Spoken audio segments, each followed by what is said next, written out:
Aku terpaksa menikah dengan anak atasanku yang lumpuh, demi melunasi hutangku ke kantor. Ternyata pria yang aku nikahi adalah orang yang mapan dan dermawan, seorang investor saham terkemuka. Halo Bunda semuanya, semoga Bunda dalam keadaan bahagia ya. Sebelum masuk ke ceritanya silahkan absen terlebih dahulu Bunda-bunda semuanya dari daerah mana saja ya. Yang sudah subscribe semoga rezekinya lancar. Namaku Rina, usia 27 tahun, dan selama 5 tahun terakhir, aku telah mencurahkan seluruh hidupku untuk angka-angka. Bukan angka lotre, bukan angka tanggal lahir, melainkan angka-angka yang membentuk laba rugi sebuah perusahaan properti kelas menengah, PT Gria Megah Jaya. Posisiku sebagai bendahara junior mungkin terdengar biasa, tapi di balik meja kerjaku yang rapi, aku adalah orang yang paling tahu seluk-beluk keuangan perusahaan, dari setiap tagihan pensil hingga proyek konstruksi miliaran rupiah. Aku bangga dengan pekerjaanku, dengan ketelitian dan kejujuranku. Bagiku, setiap rupiah harus tercatat dengan benar, setiap transaksi harus transparan. Itu adalah prinsip yang kupegang teguh, warisan dari almarhum kakekku yang dulu seorang akuntan sederhana tapi sangat menjunjung tinggi integritas. Hidupku di Jakarta sebenarnya cukup sederhana. Aku tinggal di sebuah rumah kontrakan kecil bersama kedua adikku yang masih kuliah dan orang tuaku. Ayahku, Pak Surya, adalah seorang pensiunan guru yang kini kesehatannya mulai menurun. Seringkali batuk-batuk dan napasnya tersengal. Ibuku, Bu Wati, seorang ibu rumah tangga yang setia mendampingi ayah dan mengurus kami semua. Akulah tulang punggung keluarga.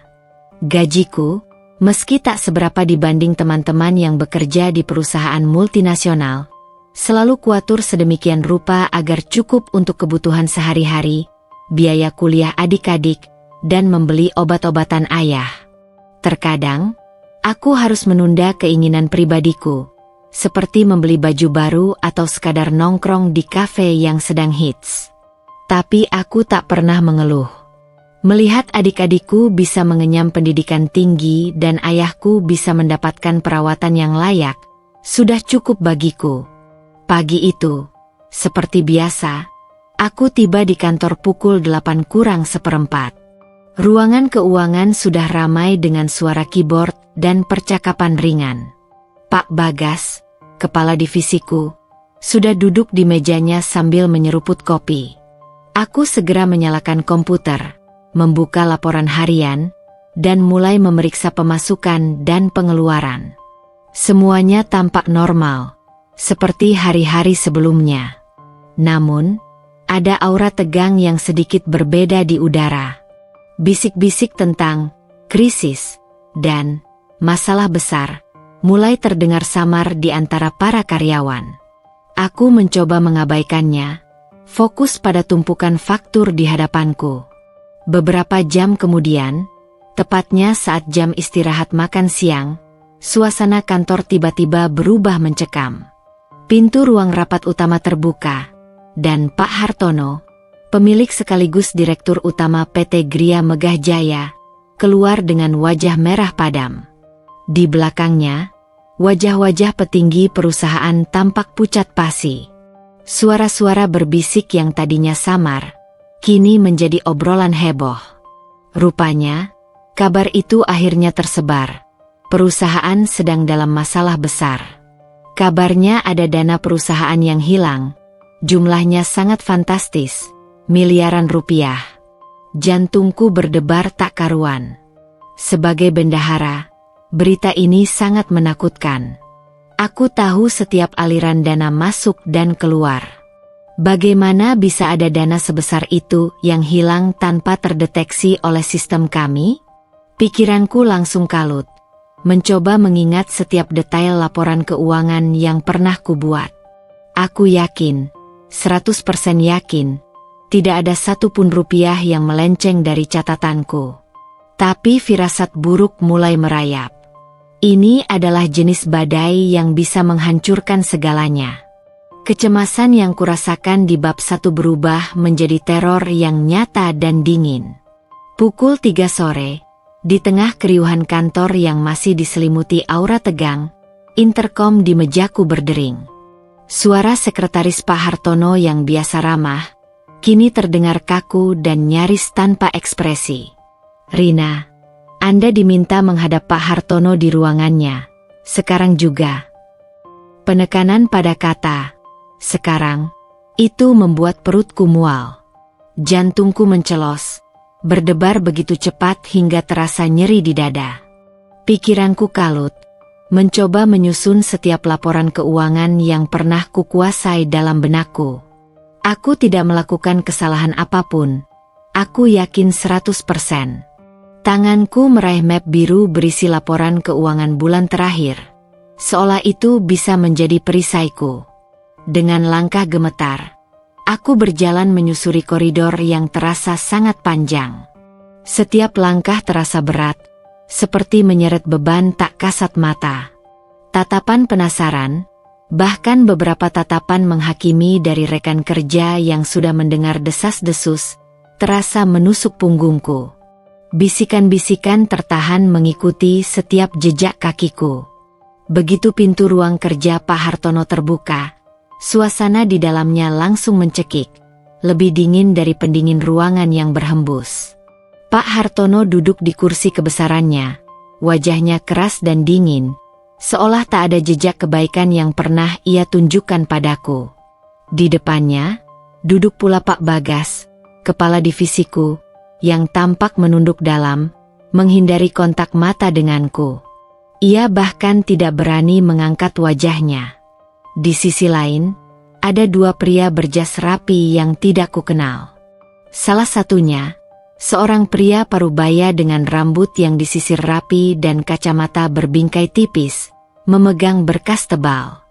Aku berdiri di ambang pintu, menunggu instruksi, terperangkap antara ketakutan dan keinginan untuk segera memahami apa yang terjadi.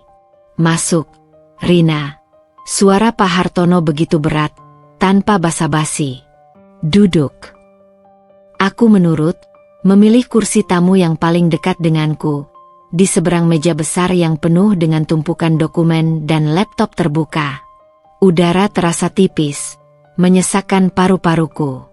Pria berjas yang memegang berkas tebal itu, yang kemudian ku ketahui bernama Pak Rahman, seorang auditor independen yang disewa perusahaan, mulai berbicara. Suaranya terdengar profesional namun tanpa sedikit pun empati, seperti seorang eksekutor yang membacakan vonis. "Nona Rina, kami telah melakukan audit mendalam terhadap seluruh transaksi keuangan PT Gria Megah Jaya selama 6 bulan terakhir," katanya dengan nada datar. "Dan kami menemukan kejanggalan serius yang melibatkan akun dan otoritas Anda." Tanganku yang memegang map laporan berkeringat dingin. Rasanya map itu bisa kapan saja meluncur dari genggamanku. Aku berusaha keras untuk tetap tenang, mencoba mempertahankan suara agar tidak bergetar. "Kejanggalan apa, Pak?"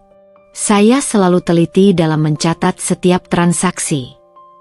Pak Rahman mengabaikan pertanyaanku dan membuka berkasnya.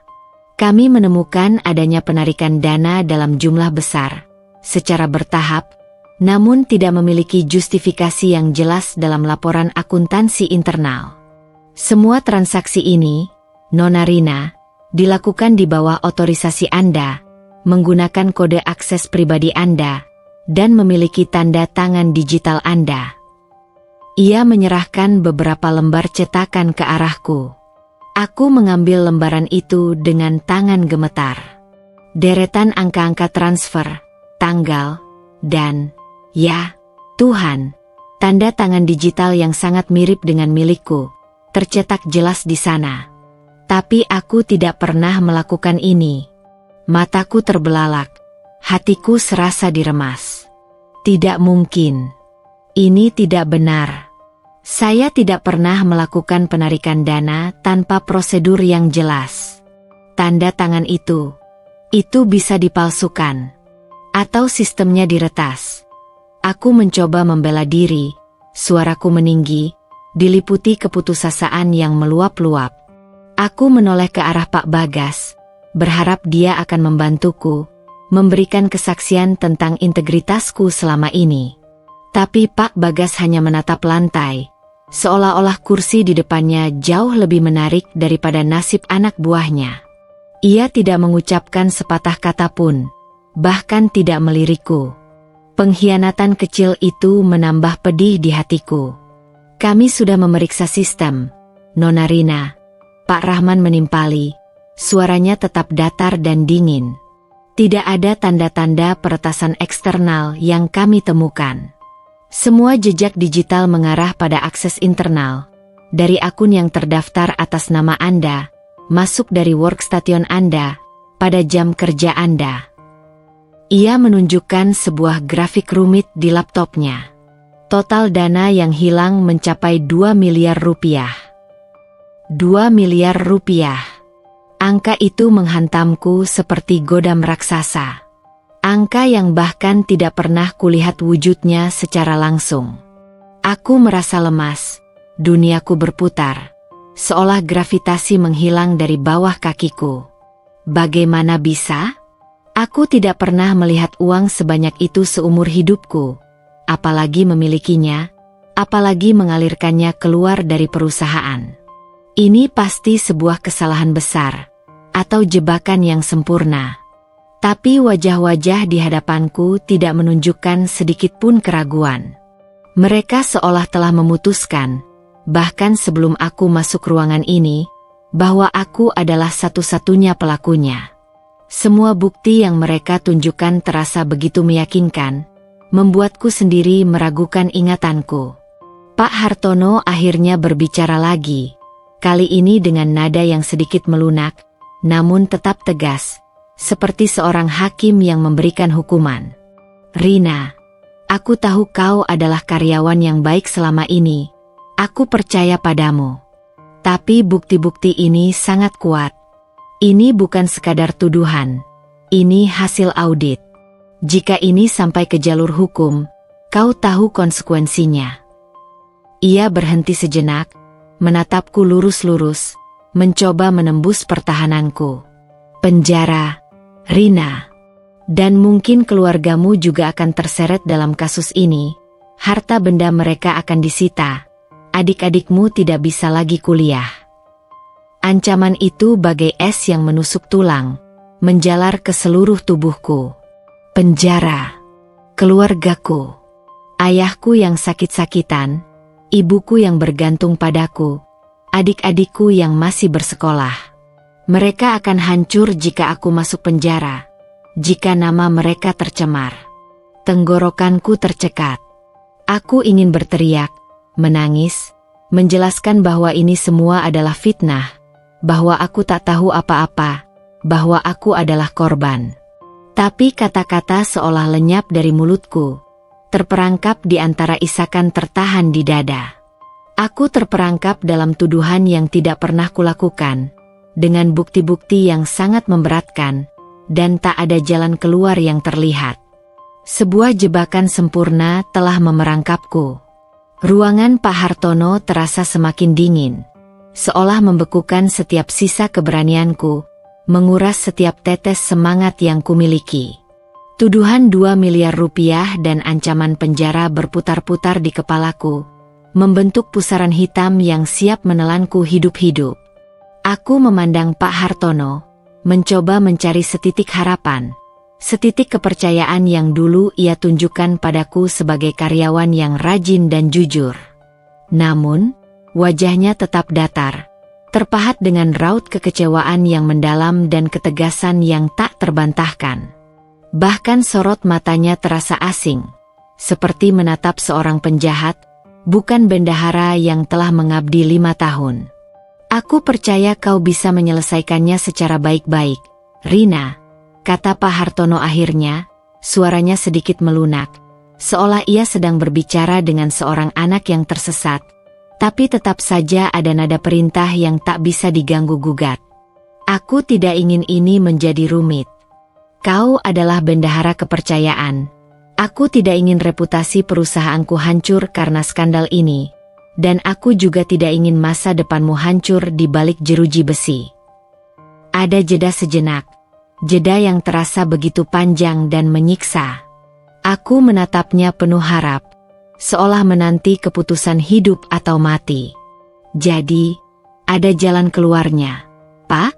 Ada cara agar saya tidak masuk penjara dan nama saya bersih. Suaraku nyaris berbisik, serak oleh ketakutan yang mencekik tenggorokan. Pak Hartono menghela napas panjang, seolah ia sedang memikul beban berat dunia di pundaknya. Ada, Rina. Ada satu jalan, tapi ini bukan jalan yang mudah. Ia beralih pandang, menatap Pak Bagas yang masih menunduk dalam, dan kedua auditor yang tampak sibuk mencatat dengan tatapan kosong. Aku menawarkanmu sebuah pilihan. Sebuah solusi yang akan menyelamatkanmu dari jerat hukum, dan sekaligus menolong putraku. Pilihan? Pikiranku langsung tertuju pada gagasan untuk mencari dana talangan, meminta bantuan keluarga besar yang bahkan tidak seberapa, atau bahkan menjual semua aset yang kami miliki, yang pada dasarnya hampir tidak ada. Tapi, dengan jumlah sebesar 2 miliar rupiah, rasanya itu semua hanyalah ilusi, mustahil. Putraku, Arya, Pak Hartono memulai, dan aku merasakan denyutan aneh di hatiku. Aku tahu Pak Hartono punya seorang putra yang sering dielu-elukan karena kepintarannya, sering disebut-sebut sebagai jenius, dan calon penerus perusahaan. Tapi aku belum pernah bertemu langsung dengannya. Desas-desus di kantor mengatakan ia mengalami kecelakaan parah setahun lalu, dan sejak itu ia tidak pernah terlihat lagi. Arya mengalami kecelakaan parah setahun lalu. Kecelakaan itu membuatnya lumpuh total. Rina, ia tidak bisa bergerak dari pinggang ke bawah. Ia harus bergantung pada kursi roda dan bantuan penuh dari perawat. Selain itu, kondisi mentalnya juga sangat terganggu. Ia sering melamun, sulit berkomunikasi, bahkan kadang-kadang berbicara sendiri. Ia cenderung mengurung diri, menolak bertemu siapapun, dan hidupnya seolah berhenti. Aku mendengarkan, bingung mengapa ini menjadi relevan dengan kasusku. Apa hubungannya? Apa yang ingin Pak Hartono katakan dengan semua cerita ini? Rasa takutku bercampur dengan rasa penasaran yang tidak pada tempatnya. Arya adalah putra satu-satunya yang kumiliki. Melihatnya seperti itu membuat hatiku hancur berkeping-keping. Lanjut Pak Hartono, nada suaranya kini dipenuhi kesedihan yang mendalam, kesedihan seorang ayah yang putus asa. Kami sudah mencoba berbagai cara, terapi fisik dan mental terbaik, dokter-dokter spesialis dari dalam dan luar negeri, tapi ia tetap tidak menunjukkan banyak kemajuan. Ia hanya diam, kosong, dan tidak ada semangat hidup di matanya. Ia membutuhkan pendamping. Seseorang yang bisa merawatnya dengan sabar, menemani hari-harinya yang sepi, dan membangkitkan semangat hidupnya kembali. Seseorang yang bisa menjadi cahaya baginya. Pak Hartono menatapku lurus-lurus. Tatapannya kini bukan lagi tatapan seorang atasan yang menghakimi, melainkan tatapan seorang ayah yang putus asa, yang melihatku sebagai secercah harapan terakhirnya. Rina, jika kau bersedia menikah dengan Arya, aku akan menghapus semua tuduhan penyelewengan dana ini. Semua hutang 2 miliar itu akan lunas dan dianggap tidak pernah ada. Namamu akan bersih dari semua catatan hukum. Kau tidak akan masuk penjara, dan keluargamu akan aman dari segala bentuk penyelidikan maupun tuntutan balik. Dunia seakan berhenti berputar. Kata-kata itu bergaung di kepalaku, membekukan darah di nadiku. Menikah? Dengan anak atasanku yang lumpuh dan bermasalah mental? Ini adalah tawaran yang tak terbayangkan, di luar batas logikaku, melampaui mimpi terburukku. Lebih dari sekadar melunasi hutang, Ini adalah penyerahan diri secara total. Sebuah pengorbanan yang tak pernah terpikirkan, yang seolah merenggut seluruh masa depanku. Kakiku terasa lemas, dan aku nyaris merosot dari kursi. Butuh seluruh kekuatanku untuk tetap duduk tegak. Menikah dengan putra bapak. Suaraku nyaris tidak terdengar. Bibirku terasa keluh, seolah bibir itu bukan milikku. Tapi, saya tidak mengenalnya, Pak. Ya, Rina. Hanya itu satu-satunya cara. Pak Hartono mengangguk perlahan. Tatapannya memohon namun juga mendesak. Ini bukan sandiwara pernikahan, Rina. Ini pernikahan yang sah secara hukum dan agama. Kau akan menjadi istri Arya, terikat dalam janji suci. Kau akan merawatnya, mendampinginya sepanjang hidupnya. Sebagai gantinya, kau bebas dari semua masalah ini, dan gajimu akan tetap dibayarkan sebagai bendahara perusahaan. Hanya saja kau akan bekerja dari rumahku, merawat Arya. Kau akan hidup nyaman, Rina. Keluarga besarmu akan aman. Pikirkan mereka. Otakku berusaha keras memproses informasi yang begitu besar ini, yang datang secara tiba-tiba dan menghantamku tanpa ampun. Aku tidak mencintai Arya. Aku bahkan tidak mengenalnya, tidak pernah bertatap muka langsung. Seumur hidupku, aku selalu membayangkan pernikahan sebagai puncak cinta, kebahagiaan, dan ikatan suci dengan pria pilihanku, pria yang kucintai dengan segenap jiwa. Tapi kini, pernikahan dihadapkan padaku sebagai jalan keluar dari sebuah bencana, sebagai transaksi yang dingin dan tanpa perasaan, sebuah harga yang harus kubayar untuk kebebasanku. Aku memejamkan mata sejenak, membayangkan wajah ayahku yang sakit-sakitan, napasnya yang tersengal. Adik-adikku yang ceria namun polos, impian mereka untuk meraih pendidikan tinggi. Ibuku yang selalu kuat, tapi kini tampak sangat rapuh dan akan hancur jika aku masuk penjara. Jika aku menolak tawaran gila ini, mereka semua akan menanggung penderitaan yang tak terbayangkan. Penjara. Stigma sosial yang melekat pada nama keluarga. Kehancuran finansial yang akan membuat mereka terpuruk dalam kemiskinan. Namun, jika aku menerima, aku akan terikat pada sebuah kehidupan yang tak pernah kuinginkan. Merawat seorang pria yang tak kukenal, tanpa cinta, tanpa harapan akan masa depan yang cerah, tanpa mimpi yang pernah kubangun. Konflik batin berkecamuk hebat dalam diriku, bagaikan badai yang mengamuk di lautan jiwaku. Ini bukan sekadar memilih antara dua pilihan. Ini adalah memilih antara dua jenis neraka yang sama-sama mengerikan. Satu neraka untuk keluargaku yang akan menderita tanpaku. Satu neraka untuk diriku sendiri yang akan kehilangan masa depan dan kebebasanku. Air mata mulai menggenang di pelupuk mataku, tapi aku mati-matian menahannya agar tidak jatuh, agar tidak menunjukkan kerapuhanku di hadapan mereka. Aku harus berpikir jernih. Tapi bagaimana bisa berpikir jernih saat seluruh hidupku, seluruh masa depanku, sedang dipertaruhkan di atas meja, di hadapan mata-mata dingin ini? Hening melingkupi ruangan itu, seolah waktu berhenti berputar. Setiap detik terasa bagai beban bertonton yang menindih jiwaku. Aku menatap Pak Hartono, yang kini memasang ekspresi penantian. Lalu ke arah Pak Bagas yang masih menunduk dalam, seolah ia adalah patung tak bernyawa. Dan akhirnya, kedua auditor yang menunggu dengan wajah tanpa ekspresi, mencatat setiap gerak-gerikku, seolah aku adalah spesimen di bawah mikroskop. Mereka semua, diam-diam, menunggu putusan dari bibirku, putusan yang akan menentukan seluruh sisa hidupku. 2 miliar rupiah. Penjara. Masa depan keluargaku yang akan hancur lebur. Dan pernikahan dengan seorang pria yang lumpuh, yang tak kukenal sama sekali. Pilihan yang begitu mengerikan, namun salah satunya harus kuambil, dan itu harus sekarang.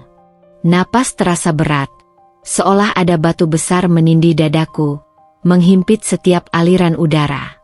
Pikiranku berputar kencang, bagai kaset rusak yang memutar ulang setiap skenario terburuk. Jika aku menolak, apa yang akan terjadi pada ayah yang jantungnya kian lemah, yang setiap batuknya terdengar semakin berat? Bagaimana dengan ibu yang setiap hari bekerja keras mengurus kami, yang air matanya akan mengering jika melihatku di penjara? Adik-adikku, Bima yang pintar dan Tari yang ceria, yang bermimpi menjadi dokter dan arsitek, impian mereka akan hancur lebur, terkubur di bawah puing-puing aib keluarga. Aku tidak bisa membiarkan itu terjadi.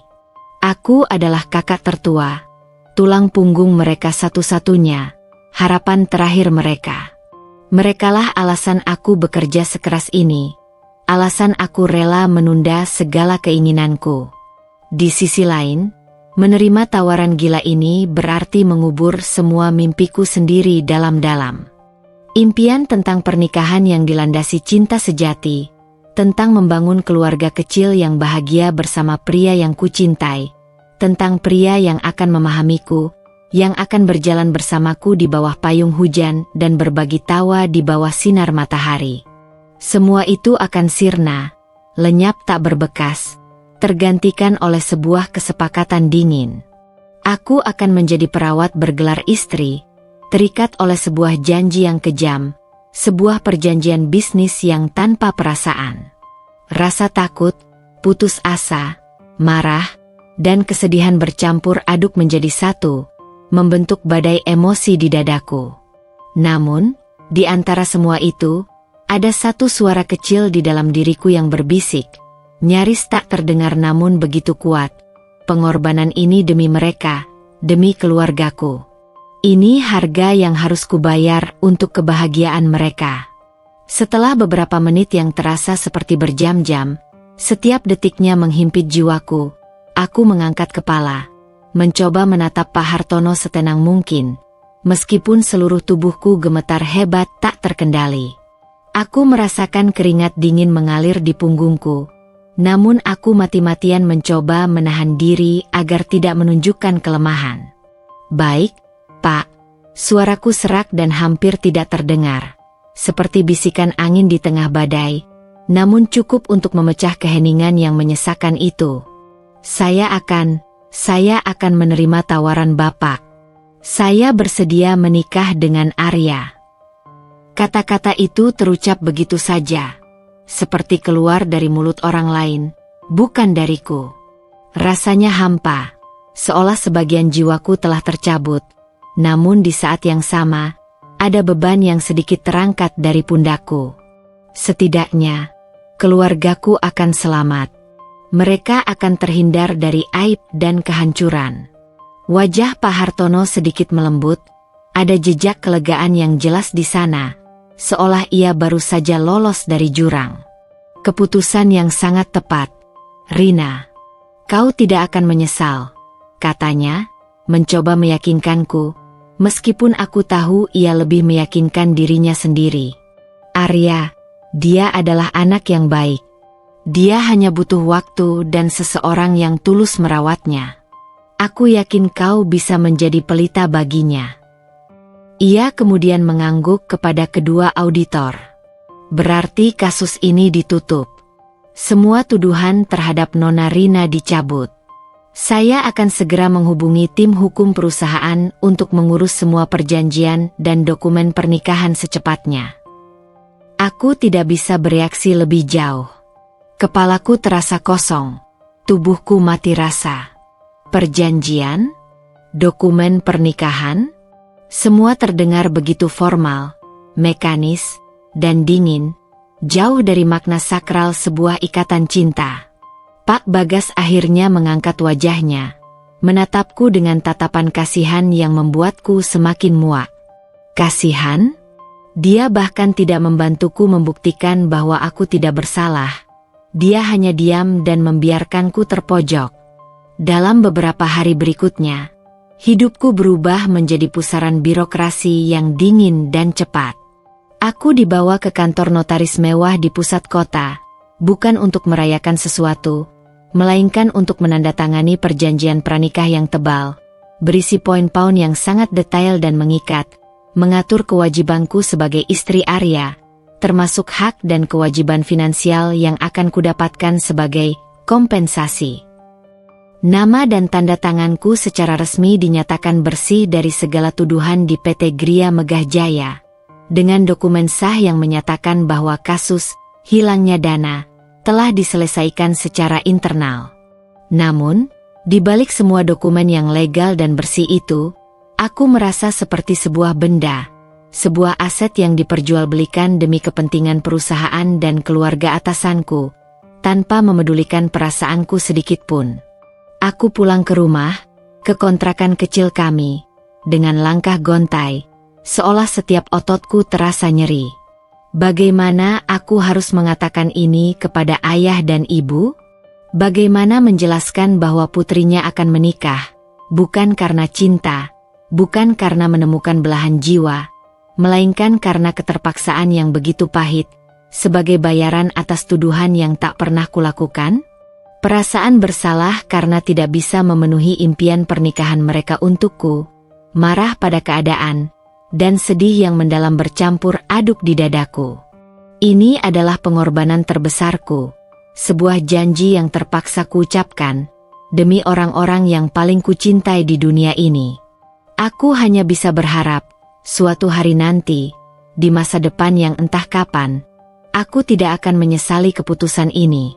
Aku hanya bisa berharap, bahwa di balik semua kepahitan ini, akan ada secercah harapan yang bisa kutemukan. Beberapa hari setelah penandatanganan perjanjian pahit di kantor notaris itu, ponselku berdering. Sebuah nomor tak dikenal. Aku ragu mengangkatnya, tapi firasat mengatakan ini penting. Sebuah suara formal, namun sopan, dari asisten pribadi Pak Hartono mengalir dari speaker. Nona Rina, semua persiapan pernikahan telah diatur sesuai instruksi Tuan Hartono. Pernikahan akan dilaksanakan 3 hari lagi, hari Jumat pagi, di kediaman Tuan Hartono. Tidak ada pesta besar, hanya akad nikah yang sakral dan sedikit ramah tamah untuk keluarga inti. Anda akan dijemput oleh sopir kami pada pukul 9 pagi. Hatiku terasa beku, rasanya darahku berhenti mengalir. 3 hari? Secepat ini? Aku bahkan belum siap secara mental, bahkan untuk sekadar bernapas lega setelah badai tuduhan itu mereda. Aku belum memberitahu ayah dan ibu secara gamblang tentang ini. Aku hanya mengatakan bahwa akan ada urusan penting perusahaan yang harus diselesaikan di rumah Pak Hartono, dan mungkin aku akan menginap di sana untuk beberapa waktu. Sebuah kebohongan yang melukai, yang terasa seperti duri di hati, tapi aku tak tahu bagaimana menyusun kata-kata yang jujur, bagaimana menjelaskan tragedi yang menimpaku tanpa menghancurkan hati mereka. Pagi yang ditentukan tiba dengan cepat, membawa serta awan kelabu di langit Jakarta. Sebuah mobil mewah berwarna hitam mengkilap, jenis yang belum pernah kulihat sedekat ini, berhenti mulus di depan kontrakan kami yang sederhana. Aku hanya membawa satu tas kecil berisi beberapa pakaian, sisanya masih terasa berat di pundak dan hati. Ibu memelukku erat-erat, matanya berkaca-kaca, seolah naluri keibuannya merasakan ada yang tidak beres. Hati-hati ya, nak. Jaga diri baik-baik di sana. Jangan lupa makan.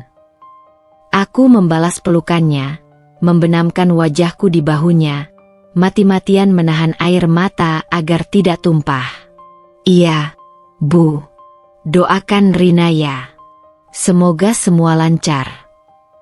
Ayah, yang duduk di kursi rotan di teras, hanya bisa mengangguk pelan.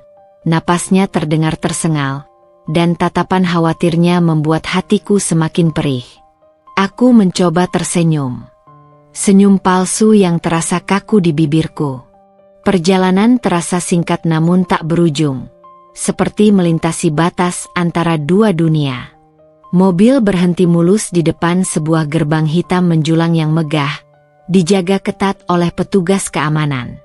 Rumah Pak Hartono adalah sebuah istana mini, Jauh berbeda dengan kontrakan kami yang sederhana. Taman yang luas terhampar di depan, dihiasi air mancur elegan di tengah, dan bangunan bergaya klasik modern yang menjulang tinggi dengan pilar-pilar kokoh. Aku melangkah keluar dari mobil, merasakan diriku seperti seorang tahanan yang baru saja tiba di penjara emasnya, sebuah sangkar mewah yang akan mengunci masa depanku. Di ruang tamu utama yang luas, dihiasi perabotan antik dan lukisan mahal, beberapa orang sudah berkumpul. Ada Pak Hartono dan istrinya, Bu Lastri, yang menyambutku. Bu Lastri menatapku dengan sorot mata yang sulit kuartikan, campuran rasa kasihan yang dalam, syukur atas kesediaanku, dan mungkin sedikit penyesalan atas takdir ini. Di samping mereka, ada seorang penghulu dengan pakaian rapi, 2 orang saksi berwajah serius, dan beberapa anggota keluarga dekat yang tidak kukenal. Semuanya memandangku dengan rasa ingin tahu dan mungkin sedikit menghakimi. Dan di tengah ruangan, diletakkan di posisi paling utama, duduk di kursi roda otomatis berwarna gelap, adalah Arya. Ini adalah pertama kalinya aku melihatnya secara langsung, secara dekat. Arya, pria yang akan menjadi suamiku. Ia tampak tampan, bahkan di balik raut wajahnya yang pucat dan mata yang kosong. Rambutnya hitam legam yang sedikit gondrong, rahangnya tegas, dan hidungnya mancung sempurna. Usianya mungkin sedikit di atas atau sebaya denganku, sekitar akhir 20-an. Namun, tatapannya memang kosong, hampa, seolah jiwanya tidak ada di sana. Ia duduk tegak, namun sepasang matanya menatap lurus ke depan, ke dinding di seberang, seolah tidak melihat apapun di sekelilingnya, bahkan tidak sedikit pun kepadaku, calon istrinya. Tidak ada senyum, tidak ada ekspresi yang menunjukkan emosi apapun. Ia terlihat seperti patung lilin yang hidup, kaku dan diam. Rasa iba mulai merayap di hatiku, disusul dengan gelombang pertanyaan yang menyesakkan. Mampukah aku menjalani ini? Mampukah aku hidup dengan seseorang yang jiwanya terkunci? Upacara ijab kabul berlangsung cepat, terasa begitu singkat, seolah hanya formalitas yang ingin segera diselesaikan. Penghulu membacakan doa dan tuntunan dengan suara monoton. Pak Hartono menjabat tangan penghulu dengan suara mantap, lantang, dan penuh wibawa, menikahkan putra satu-satunya denganku. Lalu tiba giliranku. Aku menghela napas dalam, memejamkan mata sesaat, membiarkan takdir ini menguasai diriku. Saya terima nikahnya Arya bin Hartono dengan mas kawin tersebut dibayar tunai. Kata-kata itu meluncur dengan lancar dari bibirku, namun tanpa emosi, tanpa getaran di hati. Bukan aku yang mengucapkannya, melainkan bibirku yang bergerak secara otomatis, didikte oleh keadaan. Tak ada janji cinta, tak ada sorot bahagia di mata, tidak ada senyum yang tulus di bibir. Hanya sebuah kalimat yang mengesahkan sebuah perjanjian yang dingin dan tanpa perasaan. Setelah ijab kabul selesai, Bu Lastri mendekatiku dengan senyum tipis, berusaha ramah. "Selamat datang di keluarga kami, Rina," katanya sambil memelukku sekilas, pelukan yang terasa canggung. Kemudian, ia menarikku mendekati Arya. "Arya, ini istrimu, Rina. Kenalanlah." Arya hanya mengedipkan mata perlahan, seolah baru saja terbangun dari tidur panjang. Ia tetap tidak menoleh kepadaku, tidak ada respons yang berarti, tidak ada seuntai kata pun. Tangannya yang dingin hanya diam saat aku berusaha menyentuhnya untuk bersalaman, seperti menyentuh sebuah benda mati. Ada rasa perih yang tajam menjalar di dada, rasa sakit yang lebih dalam dari sekadar kekecewaan. Inilah awal dari kehidupan baruku. Menjadi istri dari seorang pria yang bahkan tidak bisa menatapku, yang jiwanya seolah terkunci di suatu tempat yang jauh, tak terjangkau. Setelah ijab kabul yang dingin dan tanpa jiwa itu, aku resmi menjadi Nyonya Arya Hartono. Namun, gelar itu terasa hampa, tak bermakna, seolah hanya sebutan kosong yang tertera di sebuah dokumen. Aku tak pindah ke rumahku sendiri, melainkan ke kamar yang telah disiapkan di lantai 2 rumah megah ini. Sebuah kamar yang secara ironis bersebelahan persis dengan kamar Arya. Segala fasilitas mewah tersedia di sana. Kamar tidur yang luas dengan tempat tidur berukuran king size dan spray sutra. Balkon pribadi menghadap taman belakang yang asri. Kamar mandi pribadi bak spa bintang 5 dengan bathtub berukuran raksasa. Lemari pakaian sebesar kamarku dulu. Dan perabot bergaya klasik modern yang serba mahal dan mengkilap. Ini adalah kehidupan yang mungkin diimpikan banyak orang. Sebuah kemewahan yang tak pernah kubayangkan. Tapi bagiku terasa seperti kandang emas. Megah, indah, namun membatasi dan menyesakan. Hari-hari pertamaku di sana terasa panjang dan membosankan. Diselimuti oleh kesunyian yang membeku. Arya nyaris tidak menunjukkan reaksi apapun terhadap kehadiranku. Ia tetap di kursi rodanya. Seringkali di kamar pribadinya atau di teras yang menghadap taman, menatap kosong ke kejauhan, seolah pikirannya melayang entah kemana. Perawat pribadinya, seorang wanita parubaya yang ramah bernama Bei Asih, dengan sabar menjelaskan rutinitas Arya kepadaku. Dan Arya memang begitu, Nona Rina. Sejak kecelakaan itu, beliau jadi pendiam sekali. Jarang bicara, sering melamun. Kadang-kadang tatapannya kosong, seperti tidak mengenal siapapun. Tapi dia tidak rewel, kok. Hanya butuh kesabaran ekstra dan pengertian. Jelasnya sambil membimbingku mengamati Arya.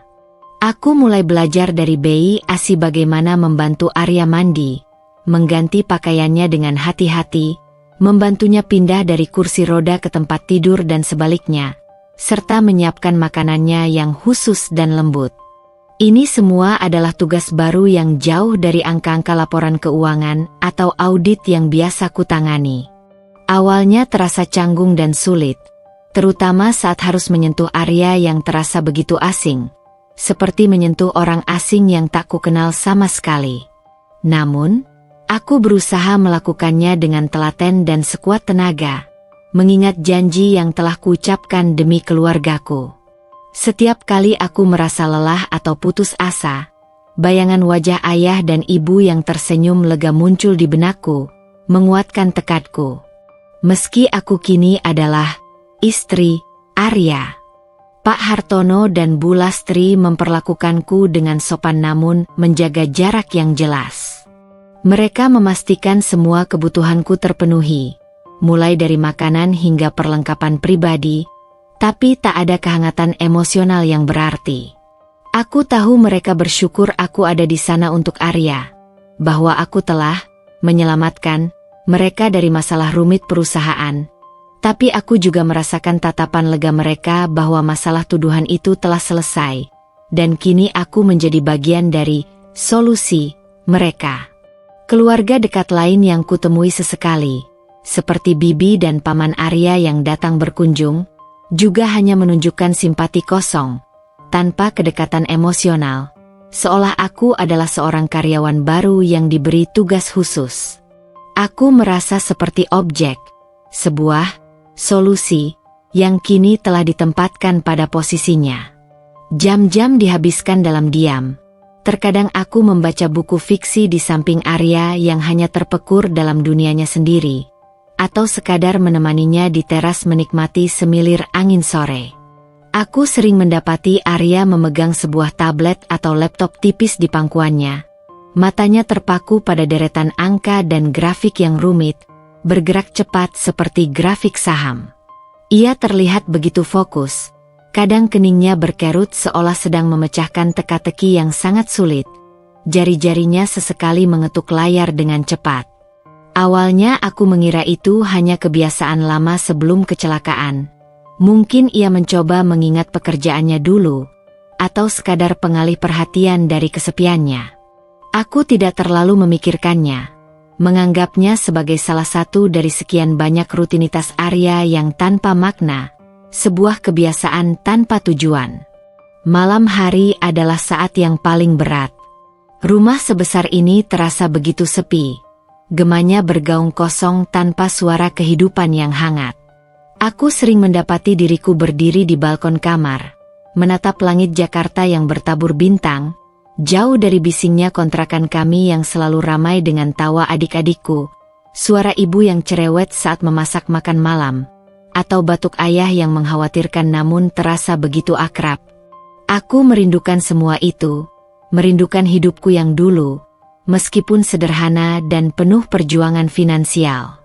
Kini, aku memiliki semua kemewahan ini, semua kenyamanan materi, tapi jiwaku terasa kosong, hampa, bagaikan bejana yang tak terisi. Aku bertanya-tanya, apakah ini adalah akhir dari segala mimpiku? Akankah aku selamanya terperangkap dalam kesunyian ini, di samping seorang pria yang jiwanya tak terjangkau, yang tak pernah melirikku sedikit pun? Minggu-minggu pertama berlalu dengan rutinitas yang monoton, diselingi oleh keheningan panjang yang seringkali terasa menyesakan.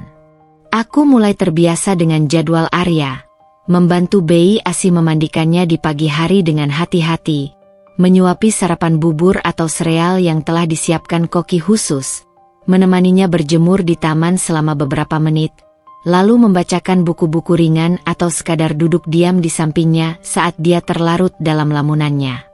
Arya tetaplah sosok yang pendiam. Hampir tidak ada percakapan berarti yang keluar dari bibirnya, kecuali sesekali anggukan atau gelengan kepala sebagai respons atas pertanyaanku yang sederhana. Aku mulai bertanya-tanya dalam hati, apakah inilah yang disebut membangkitkan semangat hidupnya kembali? Rasanya seperti berbicara dengan dinding kosong, atau lebih tepatnya, dengan patung yang sesekali bernapas. Namun, di tengah kesunyian yang memekakan telinga itu, ada satu kebiasaan Arya yang semakin menarik perhatianku, dan seolah berteriak minta diperhatikan. Dia selalu memegang tablet atau laptopnya. Bukan sekadar memegang sebagai properti kosong, tapi benar-benar memfokuskan pandangannya ke layar dengan intensitas luar biasa. Awalnya, seperti yang kubayangkan di bab 6, aku mengira itu hanya pengalihan perhatian belaka dari kesepiannya. Mungkin game sederhana yang tak membutuhkan banyak interaksi atau sekadar membaca berita-berita umum. Tapi semakin sering aku mengamatinya, semakin jelas bagiku bahwa apa yang dilihat Arya bukanlah hiburan biasa, apalagi sesuatu yang pasif. Suatu sore yang cerah, setelah sesi terapi fisik yang singkat dan melelahkan bagi Arya, ia meletakkan tabletnya di meja samping tempat tidur. Kesempatan itu tidak kusia-siakan. Diam-diam, aku melirik layarnya, mencoba tampak tidak tertarik. Mataku langsung menangkap deretan grafik berwarna-warni, hijau yang melonjak tajam, merah yang anjlok dalam, yang bergerak naik turun dengan cepat, barisan angka-angka yang kompleks, dan tabel-tabel data yang penuh dengan kode dan singkatan aneh. Aku melihat tulisan kecil di sudut layar yang terbaca, Nasdaq, NYSE, IHSG, Forex. Jantungku berdebar tak karuan. Ini bukan sekadar berita atau game anak-anak. Ini adalah grafik saham dan valuta asing. Dunia yang asing bagiku, namun familiar dari obrolan ekonomi di berita televisi. Aku teringat saat dulu di kampus, ada teman-temanku dari Fakultas Ekonomi yang tertarik pada investasi saham. Mereka pernah memperlihatkan grafik serupa, menjelaskan istilah bullish dan bearish, portofolio, lot, dan entah apa lagi. Tapi apa yang kulihat di layar Arya jauh lebih kompleks, lebih hidup, dan bergerak begitu cepat hingga membuat kepalaku pusing. Mataku memindai angka-angka yang berkedip, puluhan bahkan ratusan entry yang berganti setiap detiknya. Di satu sisi layar, ada daftar panjang perusahaan dengan kode saham mereka, lengkap dengan persentase kenaikan atau penurunan yang mencolok. Aku melihat kode-kode yang familiar, seperti BBNI, TLKM, Unfair, perusahaan-perusahaan besar yang sering muncul di berita bisnis, yang nilainya bisa naik turun dalam sekejap mata. Beberapa kali, aku juga menangkap Arya mendiktekan beberapa kata kepada bayi asih atau seorang asisten lain yang sesekali datang dengan laptopnya. Beli 500 lot saham A di harga sekian, jual 200 lot saham B, cek fundamental C. Suaranya begitu pelan, nyaris berbisik, namun nadanya tegas, penuh perhitungan, dan terdengar sangat yakin. Asisten itu akan mencatat cepat di ponsel atau laptopnya, lalu segera pergi, seolah menjalankan misi penting. Aku semakin penasaran. Mengapa seorang pria yang konon terganggu mental dan lumpuh total bisa begitu fokus dan seolah-olah mengendalikan sesuatu yang begitu rumit seperti pasar saham yang bergejolak? Apakah Pak Hartono berbohong tentang kondisi Arya? Suatu hari, aku memberanikan diri, dorongan rasa ingin tahu mengalahkan rasa takut. Arya sedang terpekur di kursi rodanya, memegang tablet, dengan tatapan yang lebih intens dari biasanya, seolah seluruh alam semesta hanya ada di dalam layar itu. Keningnya berkerut dalam, bibirnya sedikit bergerak, seolah ia sedang berdialog dengan dirinya sendiri, memecahkan masalah besar yang hanya dia yang tahu. Arya, panggilku pelan, suaraku sedikit bergetar. Tidak ada respons, ia tetap terpaku pada layarnya. Arya, aku mencoba lagi, lebih dekat, suaraku sedikit lebih jelas dan mantap. Ia mengedipkan mata perlahan, sangat perlahan, seolah baru saja terbangun dari tidur panjang yang dalam. Lalu, ia menoleh sedikit ke arahku, tatapannya menyapu wajahku. Mata kosong itu kini sedikit lebih fokus, tidak lagi sepenuhnya hampa, seolah baru saja kembali dari dunia lain yang hanya dia kunjungi. Itu, apa yang kamu lihat? Tanyaku, menunjuk tabletnya yang masih menyala. Arya menatap tabletnya sejenak, lalu kembali menatapku. Bibirnya sedikit bergerak, seolah ingin mengucapkan sesuatu, namun tak ada suara yang keluar, hanya desahan pelan yang samar. Ia tampak lelah, namun ada kilatan aneh di matanya yang kini tak lagi sepenuhnya kosong. Ini, saham. Aku mencoba menebak lagi, menekan keraguan dalam diriku. Arya mengangguk sangat pelan. Hanya itu. Hanya anggukan singkat yang nyaris tak terlihat. Namun bagi Rina itu adalah jawaban yang sangat berarti. Lalu, ia kembali menatap layarnya, seolah pekerjaan yang ia lakukan di sana jauh lebih mendesak daripada percakapan denganku. Aku tidak tahu harus berkata apa lagi. Tapi anggukan itu sudah cukup. Itu mengonfirmasi kecurigaanku yang paling gila. Arya tidak hanya sekadar melihat-lihat atau mengisi waktu luang. Ia terlibat aktif. Seorang pria yang dikabarkan mentalnya terganggu dan lumpuh total, ternyata adalah seorang investor saham. Dan dari cara dia fokus, dari bagaimana angka-angka itu bergerak cepat di layarnya, dari bisikan-bisikan angka yang pernah kudengar, aku punya firasat, ia bukan investor biasa. Ini membuka dimensi baru tentang siapa sebenarnya Arya, tentang kebenatan di balik topeng pasien yang dikenakannya. Konflik batin yang selama ini kurasakan, rasa iba yang bercampur frustrasi dan keputusasaan, kini bercampur dengan rasa penasaran yang membingungkan dan sedikit kecurigaan.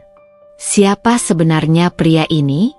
Dan mengapa Pak Hartono memberitahuku bahwa kondisi mentalnya sangat terganggu, padahal ia tampak begitu fokus dan cerdas dengan angka-angka ini? Ada sesuatu yang tidak beres di sini. Sebuah misteri yang baru saja terkuak sedikit demi sedikit. Anggukan pelan Arya, respons singkatnya, dan fokusnya yang tak tergoyahkan pada grafik-grafik saham di tabletnya, mengganggu pikiranku sepanjang malam. Kata-kata Pak Hartono tentang Arya yang lumpuh total dan mentalnya sangat terganggu, terus berputar di kepala. Seperti kaset rusak yang tak henti-hentinya memutar melodi sumbang. Ada sebuah disonansi yang nyata antara apa yang Pak Hartono katakan dan apa yang kulihat dengan mataku sendiri. Apakah Pak Hartono berbohong? Atau, apakah ia hanya melebih-lebihkan kondisi putranya agar aku mau menerima tawaran pernikahan yang gila itu? Kecurigaan samar yang tadinya hanya bisikan kecil di sudut hati, kini mulai tumbuh menjadi keraguan yang besar, bercampur dengan rasa penasaran yang kian membesar, menggerogoti setiap ketenangan yang tersisa. Siapa sebenarnya Arya Hartono ini? Esok paginya, setelah Bei Asi membantu Arya bersiap, memindahkan tubuhnya dari tempat tidur ke kursi roda dengan hati-hati, memakaikan pakaiannya, dan menyisir rambutnya yang tebal, aku melihatnya kembali sibuk dengan laptopnya di teras. Pagi itu cerah, dan udara Jakarta terasa sedikit lebih segar. Aku berpura-pura membereskan buku di rak terdekat yang tak jauh dari posisinya. Sesekali melirik layar laptop Arya. Jari telunjuk kanannya bergerak sangat pelan, mengetuk-ngetuk keyboard dengan gerakan yang kaku namun pasti dan terarah. Terkadang ia mendiktekan angka-angka dan kode-kode singkat kepada Bei Asi yang duduk di sampingnya, memegang ponsel dengan aplikasi mirip chat terbuka. BRPT, 100 slot, beli, TPMA, jual, target harga. Bisiknya, suaranya serak tapi nadanya penuh perhitungan. Bei Asi akan mengetik cepat di ponselnya. Lalu ponselnya bergetar tak lama setelah itu, menandakan ada balasan. Aku tahu ini aneh. Orang yang terganggu mental tidak mungkin bisa melakukan hal serumit ini, apalagi di dunia saham yang terkenal kejam, cepat, dan membutuhkan analisis tingkat tinggi. Rasa ingin tahu yang tak tertahankan mendorongku untuk bertindak. Saat makan siang, ketika Arya sedang disuapi Bei Asi di ruang makan dan Pak Hartono serta Bu Lastri sedang tidak di rumah, mereka sedang menghadiri acara amal, aku memutuskan untuk mencari tahu. Dengan hati-hati, aku melangkah menuju kamar Arya. Jantungku berdebar tak beraturan seperti genderang perang. Aku mengambil tablet yang sering digunakan Arya dari meja samping tempat tidurnya. Aku tahu ini mungkin salah, melanggar privasinya. Tapi rasa penasaran yang membuncah, keinginan untuk memahami situasi yang ku terjebak di dalamnya, dan keraguan besar atas kebohongan Pak Hartono, jauh lebih besar daripada rasa bersalah itu. Ini adalah tentang kehidupanku sendiri, tentang pengorbanan yang kuanggap sangat besar. Tablet itu tidak terkunci. Seolah Arya tidak peduli siapapun melihatnya.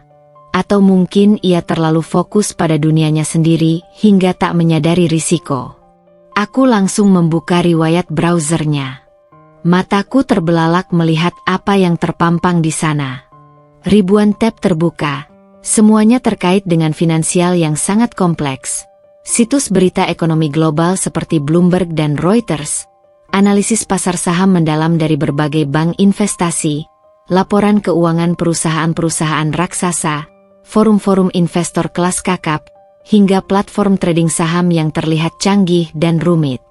Mataku yang dulu terbiasa dengan pembukuan sederhana, kini disuguhi kompleksitas dunia investasi yang luar biasa dan menakutkan. Tanganku gemetar saat mengetik nama Arya Hartono di mesin pencari Google. Aku menekan enter, dan hasilnya membanjiri layar tablet itu, memenuhi setiap inci pandanganku. Puluhan artikel berita, profil di situs-situs finansial terkemuka, bahkan kutipan dari wawancara lama, semuanya muncul dengan cepat. Nama Arya Hartono ternyata tidak asing di dunia bisnis Indonesia. Bahkan, sangat familiar. Aku mulai membaca dengan cepat, mencerna setiap kata. Arya Hartono, miliarder muda di balik portofolio investasi fenomenal. Strategi cerdas Arya Hartono guncang pasar saham dalam krisis. Sosok investor terkemuka di balik kenaikan saham XYZ yang mengejutkan. Profil lengkap, Arya Hartono, Raja Pasar Modal Generasi Baru. Setiap judul berita membuatku semakin terkejut. Napasku tercekat. Arya Hartono bukan hanya seorang investor saham. Dia adalah seorang investor saham terkemuka di Indonesia, bahkan seantero Asia Tenggara. Ia dikenal sebagai Whiz-Kid yang membangun kekayaannya sendiri dari nol, bukan hanya dari warisan ayahnya. Artikel-artikel itu menjelaskan bahwa ia mulai berinvestasi sejak usia muda. Saat masih kuliah, memiliki visi tajam dalam menganalisis pasar, dan seringkali membuat keputusan berani yang menghasilkan keuntungan besar yang tak terbayangkan. Dia adalah salah satu individu paling berpengaruh di bursa saham, dengan kekayaan bersih yang ditaksir mencapai triliunan rupiah, bukan hanya miliaran. Ia adalah seorang self-made man yang namanya disegani di kalangan elit bisnis. Aku menelusuri artikel-artikel itu lebih dalam, dan menemukan detail-detail yang menjelaskan tentang kecelakaannya setahun lalu. Ternyata, kecelakaan itu terjadi saat ia dalam perjalanan pulang dari sebuah konferensi investasi internasional di Singapura. Mobil yang ia tumpangi mengalami tabrakan fatal di jalan tol. Ia adalah satu-satunya korban selamat, namun mengalami cedera tulang belakang parah yang menyebabkannya lumpuh permanen dari pinggang ke bawah, dan sempat mengalami trauma otak ringan yang memengaruhi kemampuan bicaranya untuk sementara, serta membuatnya sering melamun dan sulit berinteraksi sosial di awal masa pemulihan. Itu yang membuat ia disebut terganggu mental oleh Pak Hartono dan keluarganya, sebuah stigma yang kini kurasa sengaja disebarkan. Tanganku gemetar hebat saat aku memegang tablet itu, seolah energi kejutan yang besar mengalir dalam tubuhku. Jadi, Pak Hartono tidak sepenuhnya berbohong, tapi ia juga tidak sepenuhnya jujur. Kondisi lumpuh Arya memang benar adanya. Trauma otak ringan yang memengaruhi bicara dan membuatnya terlihat melamun atau sulit berkomunikasi juga benar. Namun, bukan berarti ia terganggu mental hingga tidak bisa berpikir, atau bahkan tidak bisa mengambil keputusan. Justru, ia adalah seorang jenius finansial yang luar biasa. Otaknya masih berfungsi sempurna untuk menganalisis dan berinvestasi. Ia masih bisa mengoperasikan tablet, membaca, dan menganalisis data, bahkan memberi perintah investasi melalui asistennya. Ia hanya tidak bisa bergerak bebas dan kesulitan berkomunikasi secara verbal dengan cepat. Rasa marah membuncah di dadaku, memanaskan darah di seluruh tubuhku. Aku merasa dipermainkan. Pak Hartono telah memanipulasi informasi, menggunakan ketidakberdayaku dan kekhawatiranku pada keluarga untuk menjebakku dalam pernikahan ini. Ia membuatku percaya bahwa aku menikah dengan pria yang sangat bermasalah dan membutuhkan belas kasihan.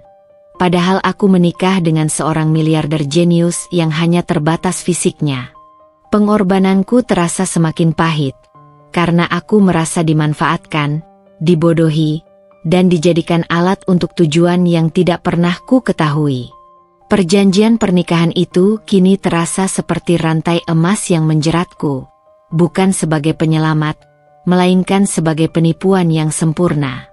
Namun, di balik kemarahan itu, ada juga rasa penasaran dan kekaguman yang aneh. Bagaimana seorang pria lumpuh seperti Arya bisa terus berinvestasi dan mengelola aset sebesar triliunan rupiah? Apa motivasinya?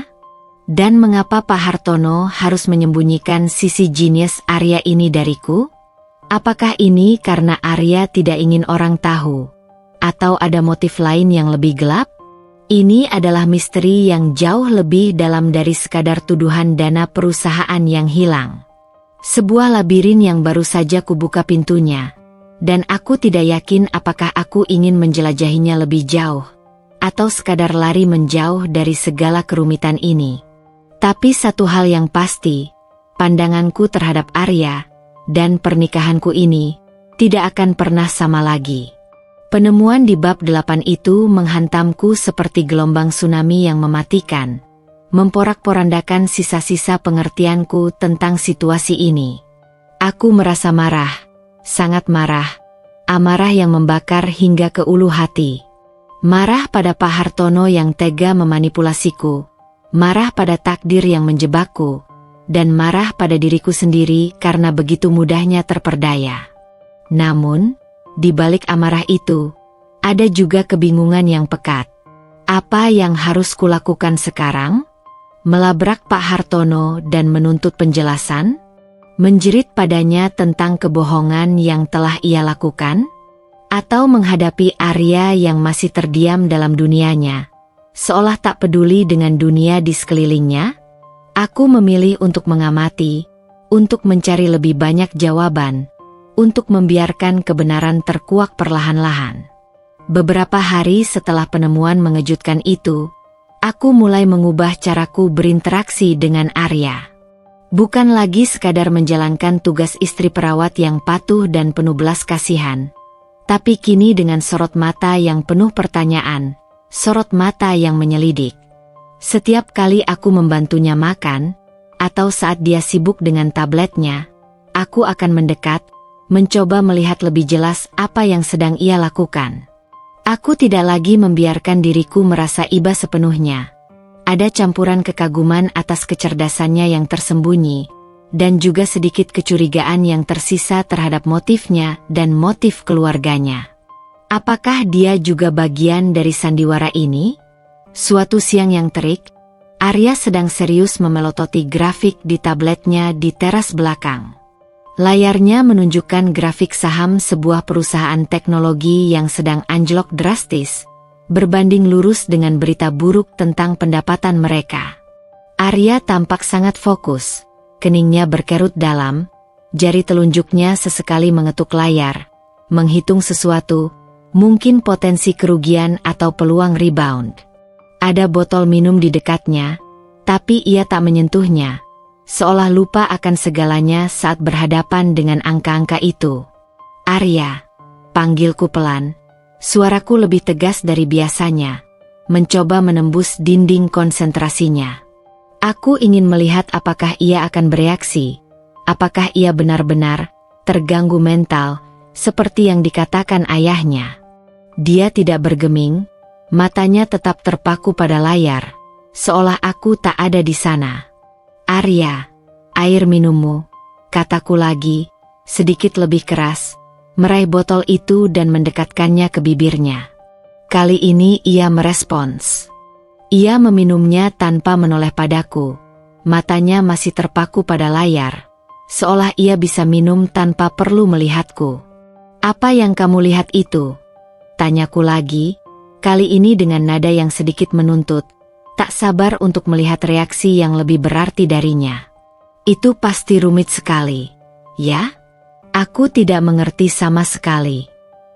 Arya akhirnya mengalihkan pandangannya dari layar, menatapku. Matanya yang biasanya kosong, hampa, kini memancarkan sedikit kecerdasan, sebuah kilatan pikiran yang tak bisa disembunyikan. Ada sejenak keheningan di antara kami. Hening yang berbeda dari biasanya. Hening yang mengandung pengakuan, hening yang penuh dengan pertanyaan tak terucap dan jawaban yang mulai terkuak. Seolah ia tahu aku telah menemukan rahasianya, atau setidaknya sebagian besar dari itu. Aku bisa melihatnya memproses sesuatu di benaknya, sebuah pemikiran yang kompleks. Ia menatapku lurus-lurus, seolah menimbang-nimbang sesuatu yang sangat penting. Lalu, dengan gerakan sangat lambat dan susah payah, ia mengulurkan jari telunjuknya ke arah tablet. Ia mengetikkan beberapa huruf di kolom pencarian aplikasi saham, lalu mengarahkan tablet itu padaku. Tangannya gemetar saat memegang tablet, namun matanya tetap lurus ke arahku, seolah ingin memastikan aku melihatnya. Aku menatap layar. Yang muncul adalah nama sebuah perusahaan kecil yang bahkan belum pernah kudengar, dan di sampingnya, ada grafik yang baru saja mulai menunjukkan tanda-tanda pembalikan arah, dari anjlok parah ke stabil, dan sedikit ada kenaikan yang menjanjikan. Di bawahnya, ada tulisan angka yang rumit, menunjukkan perhitungan return on investment yang sangat tinggi jika saham itu dibeli pada titik terendah. Sebuah angka fantastis. Ini bukan sekadar membaca grafik yang sudah terjadi. Ini adalah analisis prediktif yang luar biasa akurat. Kamu memprediksi ini? Tanyaku, terpana. Suaraku berubah menjadi bisikan kekaguman. Ini bukan sekadar membaca grafik. Ini adalah analisis yang mendalam, sebuah intuisi bisnis yang tajam. Kamu melakukan analisis. Arya mengangguk sangat pelan. Hanya itu. Lalu, dengan isyarat mata, ia menunjuk ke arah laptopnya yang tergeletak di meja samping, seolah mengizinkanku untuk melihat lebih jauh. Aku mengambilnya. Laptop itu juga tidak terkunci. Di layar, ada sebuah spreadsheet dengan perhitungan yang jauh lebih rumit daripada yang pernah kulihat di departemen keuangan manapun. Model prediksi pasar, algoritma analisis risiko yang rumit, proyeksi keuntungan jangka pendek dan panjang. Itu adalah karya seorang ahli, seorang master di bidangnya. Sebuah bukti tak terbantahkan bahwa otaknya berfungsi sempurna. Aku merasakan kekaguman yang luar biasa bercampur dengan rasa tak percaya, dan juga sedikit rasa bersalah karena sempat meremehkannya. Jadi, Pak Hartono benar-benar telah membohongiku. Arya tidak terganggu mental. Dia adalah seorang jenius yang terperangkap dalam tubuh yang lumpuh. Seorang otak brilian yang terpaksa diam. Kenapa? Suaraku tercekat, emosi campur aduk antara kebingungan dan kemarahan. Kenapa bapakmu bilang kamu? Kenapa dia berbohong tentang kondisimu yang sebenarnya? Arya menatapku lama. Pandangannya kini jauh lebih ekspresif dari biasanya. Ada kesedihan yang mendalam di matanya. Kesedihan seorang pria yang tak bisa mengungkapkan isi hatinya, tapi juga semacam pengertian, seolah ia tahu pertanyaan itu pasti akan muncul. Ia kembali meraih tabletnya. Kali ini, ia mengetik dengan sedikit lebih cepat, dengan jari telunjuknya yang berusaha keras bergerak, seolah ingin menyampaikan sesuatu yang sangat penting, sebuah kebenaran yang tak bisa diucapkan. Ia menuliskan sebuah kalimat di kolom chat kecil di aplikasi itu. Dia ingin melindungiku dari semua orang, dari predator dan simpati kosong. Lalu, secepat kilat, ia menghapus kalimat itu. Tapi aku sempat membacanya. Kata-kata itu berputar di benakku. Melindungi dari semua orang? Dari predator dan simpati kosong? Apa maksudnya? Apakah ada orang-orang yang ingin memanfaatkan kondisinya atau kekayaannya? Simpati kosong? Apakah dia merasa iba yang kuberikan selama ini adalah simpati kosong? Pertanyaan baru yang tak terjawab memenuhi kepalaku. Ia menatapku lagi, tatapan yang kini terasa lebih hangat, lebih manusiawi, dan penuh makna. Ada secercah permintaan maaf di dalamnya karena selama ini ia harus menyembunyikan diri, dan sebuah pemahaman yang mendalam. Ia seolah berkata, "Kau sudah tahu rahasianya. Aku tahu kau sudah tahu. Dan aku percaya padamu untuk merahasiakannya. Aku tidak tahu harus berbuat apa. Melabraknya di saat seperti ini? Percuma. Dia tidak bisa berbicara banyak. Dan mungkin itu akan membuatnya kembali ke cangkangnya. Melabrak Pak Hartono? Juga percuma, dia pasti akan menyangkal atau memutarbalikkan fakta, atau lebih buruk lagi, mengancamku lagi dengan keluargaku. Yang jelas, sebuah kesepakatan tak terucap telah terjalin antara aku dan Arya. Aku telah melihat sisi dirinya yang sebenarnya, sisi seorang jenius yang luar biasa, dan ia tahu itu. Sebuah kebenaran pahit yang kini menjadi fondasi baru bagi pernikahan kami yang dimulai tanpa cinta. Sebuah fondasi yang jauh lebih menarik dan rumit daripada yang pernah kubayangkan. Mulai saat itu, aku memutuskan untuk tidak lagi melihatnya hanya sebagai seorang pasien yang harus dirawat, objek belas kasihan. Aku melihatnya sebagai seseorang yang menyimpan banyak rahasia, dan memiliki potensi luar biasa yang tersembunyi di balik keterbatasan fisiknya. Aku mulai mencari cara untuk berkomunikasi dengannya, Bukan lagi dengan pertanyaan sederhana tentang makan atau terapi, tapi dengan pertanyaan yang lebih dalam, tentang angka-angka, tentang pasar, tentang dunia yang dia kuasai. Aku ingin belajar darinya, ingin memahami kedalamannya. Dan di sanalah, di tengah kesunyian rumah megah ini, di antara grafik saham yang bergerak cepat dan bisikan angka yang nyaris tak terdengar, benih-benih pengertian, rasa hormat, dan mungkin sesuatu yang lain, mulai tumbuh di antara kami. Setelah insiden terjadi, dinding es yang mengurungku dan Arya mulai mencair, perlahan namun pasti, meninggalkan tetesan-tetesan harapan di permukaan. Aku tidak lagi melihatnya hanya sebagai tugas atau beban yang harus kupikul, melainkan sebagai sebuah teka-teki yang menarik, seorang individu dengan kedalaman yang luar biasa yang baru kusadari. Rasa kagum atas kecerdasannya yang tersembunyi perlahan-lahan mengalahkan kemarahanku pada manipulasi Pak Hartono. Aku mulai menyadari bahwa Arya adalah korban dalam caranya sendiri, terperangkap dalam keterbatasan fisik dan kemungkinan besar juga dalam skema perlindungan ayahnya yang mungkin berlebihan. Aku mencari cara untuk berkomunikasi dengannya, bukan hanya melalui isyarat atau pertanyaan sederhana yang hanya membutuhkan anggukan atau gelengan kepala. Aku tahu dia tidak bisa berbicara banyak, suaranya serak dan sulit dimengerti, tapi matanya begitu hidup dan ekspresif, seolah menyimpan jutaan kata yang ingin diucapkan. Suatu sore, aku memberanikan diri mengambil tabletnya dan membuka aplikasi saham yang sering ia gunakan, yang kini tak lagi terasa asing di mataku. Arya, panggilku pelan, mendekat ke kursi rodanya, membiarkan suaraku menyentuh telinganya. Apakah kamu bisa mengajariku tentang ini? Aku menunjuk grafik yang rumit itu, barisan lilin merah dan hijau yang naik turun dengan gila. Aku ingin mengerti apa yang kamu lihat, bagaimana semua angka ini bekerja. Aku ingin belajar. Arya menatapku. Ada kilatan cahaya yang belum pernah kulihat sebelumnya di matanya. Rasa terkejut bercampur dengan sedikit senyum tipis yang nyaris tak terlihat.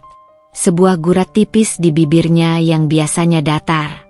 Ia mengangguk pelan, sangat pelan, seolah takut mengganggu momen itu, takut membuatku menarik kembali permintaanku. Lalu, dengan jari telunjuknya yang kaku, ia mulai mengetikkan sesuatu di kolom chat kecil dalam aplikasi trading tersebut. Jari itu bergerak lambat, tapi penuh tekad. Saham adalah tentang masa depan dan risiko. Itu adalah kalimat paling panjang yang pernah kulihat ia ketik sendiri, dan itu seperti sebuah pembuka gerbang. Aku membaca perlahan, hatiku menghangat. Ini adalah sebuah permulaan. Sebuah undangan untuk masuk ke dunianya. Sejak hari itu, kamar Arya yang luas, yang sebelumnya hanya berisi kesunyian dan derit kursi roda, berubah menjadi ruang belajar dadakan kami. Setiap kali ada waktu luang, setelah semua rutinitas perawatannya selesai, aku akan duduk di samping Arya, dan ia akan mengajariku. Ia menggunakan tablet dan laptopnya sebagai papan tulis digital interaktif. Dengan satu jari, ia mengetikkan definisi istilah-istilah saham yang rumit, diversifikasi, blue chip, dividen, fundamental, teknikal, portofolio, leverage. Ia menunjukkan kepadaku bagaimana membaca grafik candlestick, menganalisis pola pergerakan harga, dan memahami berita ekonomi global yang memengaruhi pasar. Awalnya sulit, sangat sulit. Otakku yang terbiasa dengan pembukuan yang statis, perhitungan debit dan kredit yang rapi, harus beradaptasi dengan dunia yang dinamis, bergejolak, dan penuh risiko tinggi. Ada kalanya aku merasa bodoh, tidak mengerti istilah-istilah baru itu. Namun, Arya adalah guru yang sangat sabar. Ia tidak pernah menunjukkan frustrasi, meskipun aku sering bertanya berulang kali, atau melakukan kesalahan dalam memahami konsep. Jika aku tidak mengerti, ia akan mencari cara lain untuk menjelaskan, kadang dengan menunjukkan video singkat di YouTube, atau membuat ilustrasi sederhana di tabletnya. Bahkan sesekali ia akan mendiktekan analisis pasar yang kompleks kepada Bei Asih, lalu memintaku untuk mencatatnya di buku catatanku, sambil mengangguk seolah menyuruhku mempelajari dan menghafalnya. Melalui bahasa angka dan grafik, sebuah jembatan mulai terbentuk di antara kami. Aku tidak hanya belajar tentang saham, tetapi juga tentang Arya. Aku belajar kesabarannya yang luar biasa, kecerdasannya yang melampaui batas fisik, ketajamannya dalam melihat peluang di tengah badai pasar, dan dedikasinya yang tak terbatas terhadap dunia investasi ini. Aku melihat gairah yang membara dalam matanya saat ia berbicara tentang pasar modal, bagaimana ia bisa merasakan pergerakan saham, memprediksi tren, dan bahkan mengambil keputusan berani yang seringkali menghasilkan keuntungan luar biasa. Ia bukan lagi sekadar pria lumpuh yang harus kurawat, melainkan seorang mentor yang luar biasa, seorang jenius yang ingin berbagi pengetahuannya yang berharga denganku. Perlahan, percakapan kami meluas, melampaui batas-batas saham dan investasi. Ia akan mengetikkan pertanyaan tentang masa laluku, tentang impian-impianku yang telah terkubur, tentang keluargaku. Ia bertanya tentang ayahku yang sakit, tentang perjuanganku sebagai tulang punggung keluarga, tentang adik-adikku yang bercita-cita tinggi. Aku menceritakan semuanya, tanpa tedeng aling-aling, karena aku merasa dia adalah satu-satunya orang yang benar-benar mendengarku. Ia mendengarkan, atau lebih tepatnya, membaca dengan saksama setiap kata yang kutuliskan di notepat atau setiap kalimat yang kuucapkan. Matanya terpaku padaku. Dan ia akan merespons, kadang dengan anggukan setuju, kadang dengan senyuman kecil yang tulus yang membuat hatiku berdesir, atau kadang dengan beberapa kata yang ia ketik di tabletnya. Keluargamu penting. Sangat. Atau kau kuat. Lebih dari yang kau kira. Terima kasih, mau menemaniku. Kata-kata itu sederhana, namun begitu berarti bagiku. Itu adalah validasi, dukungan, dan pengertian yang tak pernah kudapatkan dari siapapun sejak aku terjebak dalam masalah ini. Aku merasakan hatiku yang dulu beku karena kepahitan dan keterpaksaan, perlahan menghangat, lalu melebar. Aku mulai melihat Arya bukan lagi sebagai seorang asing, melainkan sebagai teman, sebagai seseorang yang memahamiku, yang melihatku bukan hanya sebagai solusi atas masalahnya, tetapi sebagai seorang individu. Dan tanpa kusadari, benih-benih perasaan yang lebih dalam mulai tumbuh di antara kami, tumbuh di atas fondasi pemahaman, rasa hormat, dan bahasa angka yang kini kami bagi bersama. Kandang emas ini, kini terasa tidak sesunyi dan sedingin dulu. Ada percikan kehidupan yang mulai menyala di dalamnya. Hubunganku dengan Arya semakin mendalam, tidak lagi sebatas perawat dan pasien yang terikat kontrak, atau istri dan suami yang menikah karena paksaan. Kami adalah murid dan guru, teman yang berbagi rahasia, dan perlahan, dua jiwa yang mulai saling memahami di tengah kesunyian rumah megah ini. Dari Arya, aku belajar banyak tentang pasar modal, dunia yang sebelumnya asing bagiku, yang kini terbuka lebar di hadapanku. Aku juga belajar tentang kesabaran yang luar biasa, ketekunan yang tak tergoyahkan, dan bagaimana seseorang bisa tetap bersemangat dan berkarya meskipun terhimpit keterbatasan fisik. Namun, di samping kegiatannya sebagai investor yang brilian, aku mulai melihat sisi lain dari Arya yang bahkan lebih mengejutkan. Sebuah sisi yang membuatnya semakin mulia di mataku. Suatu sore, saat aku membantunya membereskan kamar, aku menemukan sebuah map lusuh yang terselip di bawah tumpukan majalah. Awalnya aku hendak meletakkannya kembali tanpa peduli, tapi mataku menangkap nama-nama yayasan dan lembaga sosial di beberapa dokumen yang samar-samar terlihat dari celah map. Rasa penasaran mendorongku untuk membukanya sebentar, hanya untuk memastikan isinya. Isi map itu membuatku terpaku, seolah seluruh udara di paru-paruku tersedot habis. Ada tumpukan kwitansi donasi dalam jumlah yang sangat besar. Angka-angka yang membuatku takjub, bukti transfer dana ke berbagai panti asuhan anak yatim piatu, sekolah difabel di pelosok daerah, rumah sakit umum untuk pasien kurang mampu, dan yayasan bantuan medis yang berjuang melawan penyakit langka. Ada pula surat-surat penghargaan dari beberapa lembaga non-profit yang mengucapkan terima kasih atas sumbangan anonim yang telah diberikan. Jumlahnya bukan main-main, mencapai puluhan miliar rupiah. Semua bukti ini jelas menunjukkan bahwa Arya adalah penyumbang dana utama, seorang filantropis sejati yang bekerja di balik layar, bagi banyak kegiatan sosial yang luput dari sorotan media. Arya, apa ini? Tanyaku, suaraku tercekat, memegang salah satu kwitansi sumbangan terbesar yang kucetak dari map itu. Aku berjalan mendekat ke arahnya, menunjukkan dokumen itu. Arya menoleh, matanya sedikit membesar, pupilnya melebar. Ia tahu aku telah melihatnya. Ia tahu rahasia ini, rahasia kebaikan hatinya, kini telah kubongkar. Ada ekspresi kaget yang kentara di wajahnya. Ia mengambil tabletnya dengan susah payah, lalu mengetikkan sesuatu di sana. Jari telunjuknya bergerak perlahan. Itu bukan untuk dilihat. Itu privasi.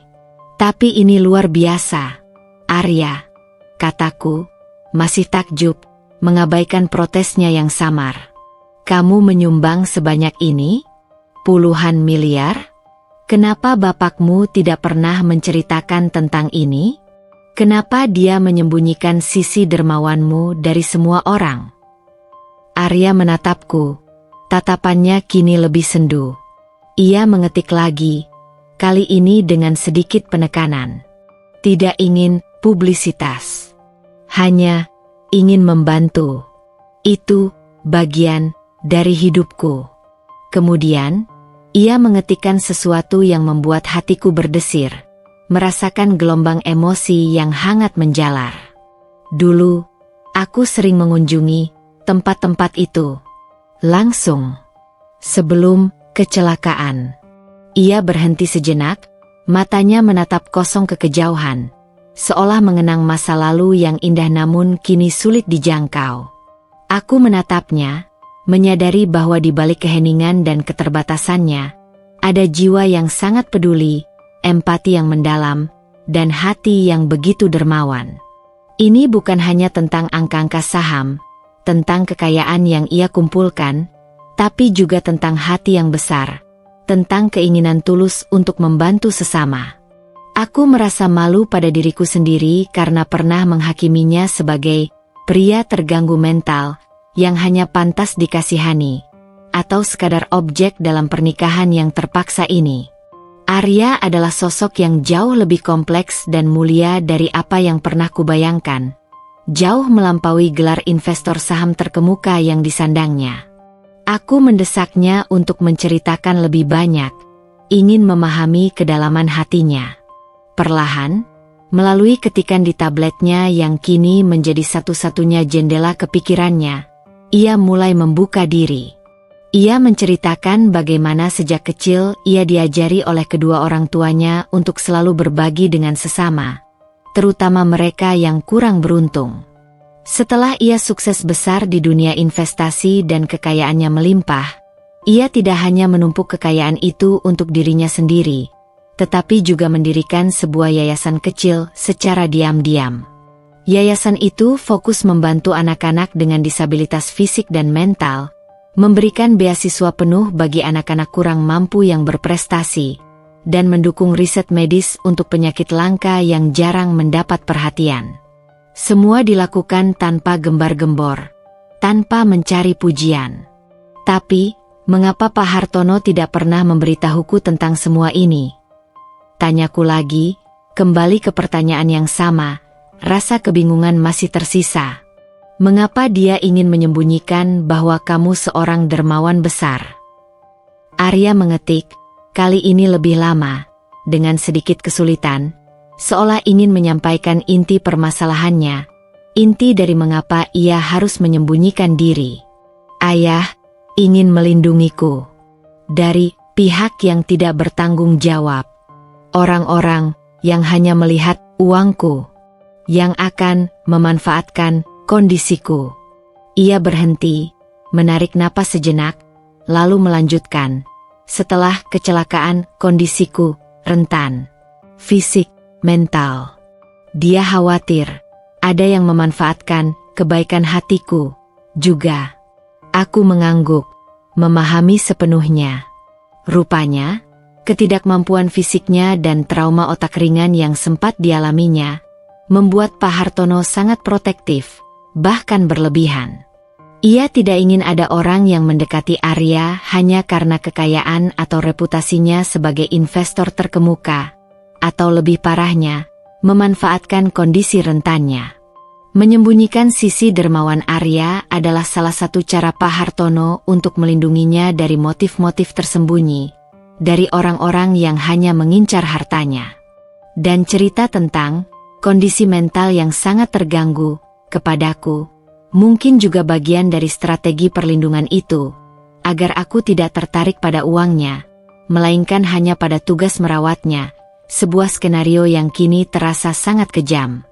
Aku mengerti, kataku, meraih tangannya yang dingin. Kali ini, ia tidak menariknya.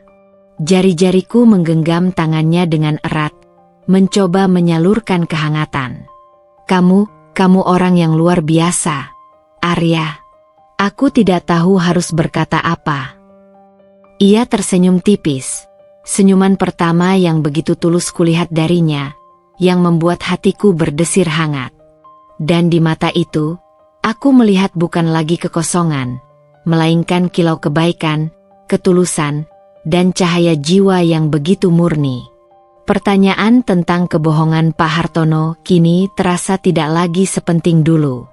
Fokusku bergeser sepenuhnya. Aku mulai merasa sangat beruntung berada di samping pria ini, seorang investor saham terkemuka yang dermawan, yang memilih untuk menjadi pahlawan di balik layar tanpa ingin dipuji. Aku merasa takdir telah membawaku ke sini, bukan untuk menghukumku, melainkan untuk mempertemukanku dengan hati yang begitu besar, jiwa yang begitu murni. Sebuah pernikahan tanpa cinta, perlahan-lahan bertransformasi menjadi sesuatu yang jauh lebih berharga.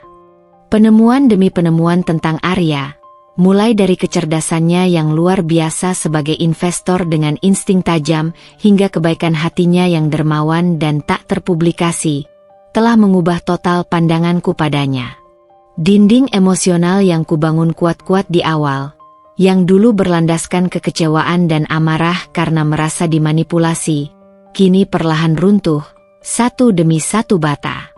Pria yang awalnya kulihat hanya sebagai masalah, yang harus kulayani karena paksaan sebuah kontrak dingin, kini menjelma menjadi sosok yang kukagumi, kuhormati, dan kurindukan kehadirannya. Ia bukan lagi sekadar nama di atas sebuah dokumen pernikahan yang tak bermakna. Ia adalah Arya, seorang manusia utuh dengan segala kompleksitas dan kebaikannya. Setiap hari yang kulalui bersamanya adalah pelajaran baru, bukan hanya tentang pasar modal, tetapi juga tentang arti kehidupan dan koneksi manusia. Aku semakin terbiasa, bahkan mahir, dengan cara komunikasinya yang unik, gerakan mata yang penuh makna, isyarat jari yang kaku namun jelas, dan ketikan lambat namun pasti di tabletnya yang seolah menjadi suaranya. Aku belajar membaca ekspresi samar di wajahnya, mengenali senyum tipisnya yang langka namun tulus, atau kerutan dalam di keningnya saat ia sedang berpikir keras menghadapi dinamika pasar saham.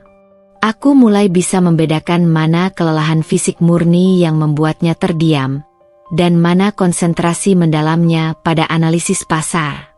Suatu sore, hujan turun deras di luar, menciptakan melodi yang menenangkan. Aku sedang membacakan berita ekonomi terbaru di tabletnya, tentang fluktuasi harga komoditas global akibat ketegangan politik. Arya mendengarkan dengan saksama, matanya terpaku pada layar, seolah setiap kata adalah emas. Ketika aku selesai membaca, ia mengetikkan sebuah analisis singkat yang menunjukkan bagaimana peristiwa itu akan memengaruhi beberapa saham tertentu yang ia pantau, serta potensi keuntungan atau kerugiannya. Prediksinya sangat akurat, jauh melampaui pemahamanku saat itu, membuatku tercengang. "Bagaimana kamu bisa tahu semua ini, Arya?" tanyaku, sungguh-sungguh penasaran dan kagum. "Otakmu seperti superkomputer yang bisa memprediksi masa depan." Arya tersenyum tipis, gurat tulus yang jarang sekali ia tunjukkan, tapi kali ini cukup jelas. Ia mengetik lagi, "Banyak belajar, banyak membaca, dan sedikit intuisi dari pengalaman." Lalu, ia menambahkan kalimat lain yang membuat jantungku berdesir. Seolah ada kupu-kupu yang berterbangan di dalam dadaku. "Senang kau di sini. Aku tidak sendiri lagi." Kata-kata sederhana itu menghantamku dengan kekuatan yang luar biasa. Di balik kecerdasannya yang menakjubkan, di balik kekayaannya yang melimpah ruah, Arya juga seorang manusia yang merasakan kesepian yang teramat sangat, yang membutuhkan kehadiran, pengertian, dan kasih sayang. Dan aku, yang datang ke dalam hidupnya karena terpaksa, kini menjadi sumber kebahagiaannya, sumber kekuatannya.